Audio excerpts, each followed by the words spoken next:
Now, a body language expert, Judy James, has said that Meghan really felt uncomfortable with Drew Barrymore's relentless clinginess during her appearance on that show. Tell us about this, Kinsey. Well, this is one of our favorite topics, right? Just how gross Drew Barrymore can be when it comes to her physical activity with her guests. And yeah, the body language. Yes, and the body language expert says that Meghan's kind of met her match, because Meghan's usually the one that's very physical with people, always hugging strangers when they're at engagements and holding children's hands and dragging them around all over the engagement.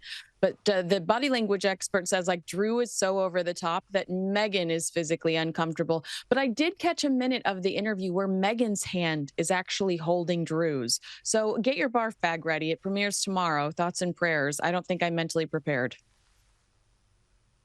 Oh, gosh, no, that's going to be too much for me again. And now Jon Stewart looks set to interview Elon Musk, with the Daily Show host officially inviting Musk onto the program after he agreed to honour Musk's request that it air unedited. Yes, there's some trust issues in this relationship, Kinsey.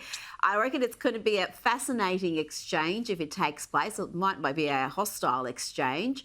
And let's remind people just how fascinating Elon Musk can be in interviews. Here he is with Joe Rogan, with this tidbit about fellow billionaire and founder of LinkedIn, Reid Hoffman. They kept saying convicted felon, convicted felon. And everybody knows what it is. Yes. It's terrifying.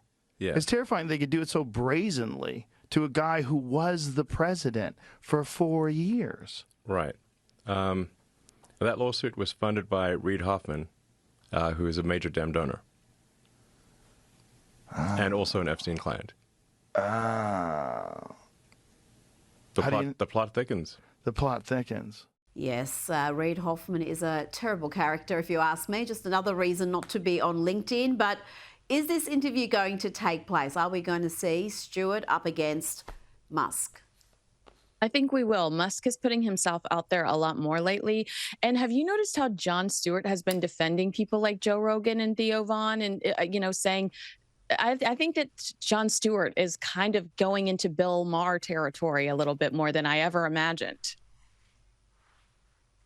Well, Jon Stewart, I've got to say, was one of the few who deviated from the groupthink when it came to COVID and the origins of COVID. He was amongst the very first who said it is frankly absurd to accept the official explanation back then. Of course, now it's widely accepted that it came from a lab in Wuhan, but back then it was taboo to even mention it.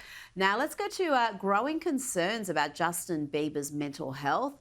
His personal assistant, Mateo Kolders, has quit due to Bieber's bizarre recent behaviour. That's according to reports. What's wrong with Justin, Kinsey? Well, let me tell you, I actually heard from Justin's camp about this because I couldn't believe this story. They told me that this guy was fired a while ago and that Justin is not doing hard drugs, is what they said to me. Now, what I will say to you is I follow Justin on Instagram, and he's doing too many not hard drugs. I mean, he's constantly posting smoking weed.